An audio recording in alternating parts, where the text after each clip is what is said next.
ఈ కేసును మొట్టమొదట 3 టౌన్ పోలీస్ స్టేషన్లో కేసు రిజిస్టర్ చేయడం జరిగింది.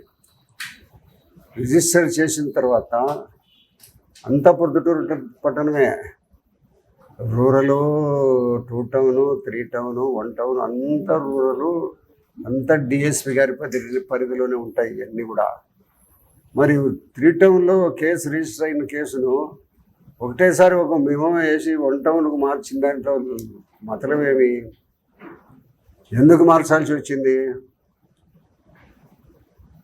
మీరు ఇటువంటి దుర్మార్గమైన చర్యలు చేయాలనే దాని ఉద్దేశంతోనే మార్చినారు. కాబట్టి డిఎస్పి గారికి కూడా ఈ చర్యను మొట్టమొదటి నుంచి ఆయనకు తెలిసి కూడా దానికి సహకరిస్తామని మద్దతు పలుకుతూ ఉంది. ఎందుకు మార్చిన సందర్భం ఎక్కడన్నా ఉందా? ఏ దాంట్లోనైనా చిన్న సెక్షన్లు వేసినప్పుడు ఏదైనా అనుకోని సంఘటన జరిగి కొంచెం పెద్దగా వచ్చేటట్టుంటే సెక్షన్ మారుస్తారు తప్పక కేసుని స్టేషన్ నుంచి ఆ స్టేషన్కి మార్చాల్సిన పని ఏముంది? ఎందుకంత అవసరం వచ్చింది? మీరు అందరూ ఒక 4-5 రోజుల నుంచి ఒక ప్లాన్తో మార్చుకుంటా మీ అందరికీ తెలిసి, డిఎస్పి గారికి కూడా తెలిసి ఈ యొక్క వాళ్ళను ఈ తనికంటి శ్రీనివాసును, తనికంటి వెంకటస్వామిని కొట్టడం దాంట్లో ఆయమ్మ కూడా భాగస్వామ్యం ఉంది. లేకపోతే కేసు ఎందుకు మారుస్తుంది? పొద్దుటూరు వ్యాపారస్తులు ఇటువంటి పోలీసు అధికారుల చర్యలు గమనించి ఒక 2-3 రోజుల నుంచి నాకు 5-6 మంది ఫోన్లు చేసినారు. ఏంటి సార్ పోలీసు వాళ్ళు మమ్మల్ని కూడా ఇట్నే చేస్తారా, ఏంటి మా పరిస్థితి అని అడిగి భయోత్పాతమైన పరిస్థితులు పొద్దుటూరు వ్యాపారస్తుల సంఘాలలో నెలకొని ఉన్నాయి. అన్ని రకాల బంగారు, బట్టలు, వెండి నుంచి అన్ని రకాల వ్యాపార సంస్థలకు అన్ని మండీలు, గిండిలు, సమస్త వ్యాపార సంస్థలు పొద్దుటూరులో ఉన్నాయి. మాకు కూడా ఏమన్నా ఇటువంటి ఎక్కడైనా జరిగితే మా పరిస్థితి ఏంటి సార్ అనే భయోత్పాత పరిస్థితుల్లో పొద్దుటూరులో ప్రజలు ఉన్నారు మీరు చేసిన చర్యలకు. కాబట్టి నేను ఒకటే భరోసా ఇస్తాను పొద్దుటూరు ప్రజలకు, ఎక్కడ ఏ అవాంఛనీయ సంఘటన జరిగినా నాకు ఫోన్ కొట్టండి, నేను వస్తాను మీ ఇంటి దగ్గరికి. రాత్రిలే పగులే ఎప్పుడైనా ఫోన్ చేయండి, నేను వస్తా. ఇక మీదట అటువంటి చర్యలు జరగకుండా చూసే బాధ్యత శాసనసభ్యునిగా నాది. మీరందరూ భరోసాగా ఉండండి. ఏమాత్రము ఇటువంటి జరిగిన దాని మీద ఇప్పటికే సిగ్గుపడతానా మేము కూడా, ఇటువంటి అనుకోకుండా జరిగిన దాని గురించి. కాబట్టి భవిష్యత్తులో జరగదు, నాకు వెంటనే తెలియజేయండి. వెంటనే నేను అక్కడికి ఆ ప్లేస్కి వచ్చి మీ దగ్గర మీతో మేము మీ యొక్క కష్టాలలో బాగా పంచుకుంటాం. కిందట మన పొద్దుటూరు పట్టణంలో జరిగిన తనికంటి శ్రీనివాసు, తనికంటి వెంకటస్వామి కిడ్నాప్లు తీసుకుని పోయి వాళ్ళు రకరకాల బాధించిన కేసుకు సంబంధించి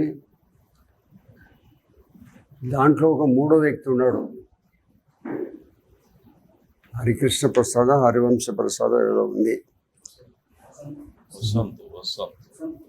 వసంత్. ఎవరు ఈ వసంత్? పొద్దుటూరు పోలీసుల స్వాధీనంలో ఉంటే పోలీసులు కొంత మేరకు అనుమానాల మీద ఏదో కొడితే ఏదైనా తెలుస్తుంది అనే ఉద్దేశంతో కొంత కొట్టేదానికే వాళ్ళు భయపెట్టేదానికి అవకాశం ఉంటుంది. ఈడేవుడు ఇతను? ఇతను ఏ ఊరు వాడు, ఏ ప్రాంతం వాడు, ఎవరికి సంబంధించిన వాడు? అతను తుపాకీ గురిపెట్టి కాలుస్తానడము, పోయి కొట్టడము, కాలుతో తనడము, చేతులతో తనడము, ఈ మాదిరిగా మానవత్వం లేకుండా ప్రవర్తించే ఈడు ఎవరు అని తేల్చాల్సిన బాధ్యత ప్రొద్దుటూరు పోలీసుల మీద, డిఎస్పి మీద ఉంది. వాళ్ళ ఇష్టమా? ఇదేమన్నా పోలీసు రాజ్యమా? ఏం తప్పులు చేసినా వాళ్ళే ఊరికనే ఉండాలనా? పోలీస్ సబ్ డివిజన్ అధికారి ఏం చేస్తాను? ఇంత హింసాత్మకమైన సంఘటనలు, దుర్మార్గపు చర్యలు జరుగుతూ ఉంటే ప్రొద్దుటూరులో ఏం చేస్తుంది? ఆయమ్మ ఊర్లో ఉంది. నేను చెప్పే వ్యక్తి ముందు రోజు డిఎస్పి ఆఫీసులో 3-4 గంటలు డిఎస్పి గారితో మాట్లాడాడు. ఇతను వీళ్ళని కిడ్నాప్ చేసేదానికి ముందు రోజు 20వ తారీఖున డిఎస్పి ఆఫీసులో మాట్లాడినాడు. ఆ అమ్మతో మాట్లాడి, ఎవరు ఇతను? మన పొద్దుటూరుకి సంబంధం లేని వ్యక్తి ఎవరు? మన పొద్దుటూరు వాళ్ళని వచ్చి కొట్టేదానికి ఎవరు? కొడతా ఉంటే పోలీసులు నిర్లక్ష్యంగా చూస్తాండి, తుపాకీ గురిపెట్టి కాల్స్తా చంపుతానని మాట్లాడుతుంటే పోలీసులు ఏం చేస్తాడారు? ఏం చేస్తున్నారు? ఇంత సంఘటన జరుగుతుంటే డిఎస్పి గారు ఏమీ నిమ్మకు నీరెత్తినట్టు నాకు ఏమాత్రం పట్టించుకోకుండా ఈ తనికంటి శ్రీనివాస్ భార్య 3 గంటలు ఇంటికాడికి పోతే ఇంట్లో ఉండి బయటికి రాదు. ఏమొక డిఎస్పినా? బాధితులను ఇబ్బందుల్లో ఉండేటప్పుడు బాధితులను ఆదుకునేదానికి కాదు పోలీసు ఉండేది. దేనికి ఉంది ఈ అమ్మాయి ఇక్కడ? మామూలు మేస కూర్చుండేదానికి ఉందా? ఇంత సంఘటన జరుగుతుంటే దీని మీద ఎందుకు ఇది జరుగుతుంది, ఏమిటి విషయం అనేది ప్రజలకు తెలియజేయాల్సిన బాధ్యత అమ్మ మీద లేదా? ఏం చేస్తాండి అమ్మ? అతను ఎవరు నీ దగ్గరకు వచ్చి నీ ఆఫీసులో కూర్చొని 2-3 గంటలు మాట్లాడిపోయినాడు. అతను ఎవరో తేల్చి వాణిని పొద్దుటూరుకి తీసుకొని వచ్చి కేసు పెట్టాల్సిందిగా నేను డిమాండ్ చేస్తాడా. ఎవడు వాడు? బయట వ్యక్తి, సంబంధికుడు కాదు, ఈ ప్రాంతం వాడు కాదు, ఈ ఛాయలకు సంబంధించినోడు కాదు. నువ్వు ఎవడని కొట్టినవరా? నువ్వు పాపాత్ముడు నా కొడుక. నువ్వు సంబంధం లేదు, మట్టిగడ్డ లేదు, ఈ ప్రాంతం కాదు, ఈ ఏరియా కాదు. ఎవరు అతను వచ్చి తీసుకొని వచ్చి నేను డిమాండ్ చేస్తాను మన పొద్దుటూరు డిఎస్పి గారిని. అతన్ని ఎక్కడున్నా కూడా వెతికి తీసుకొని వచ్చి తీసి అరెస్ట్ చేసి కోర్టు పెట్టాలా. ఏదో అయిపోయింది, మేము అంతటితో అయిపోయిందామని అనుకుంటున్నారు.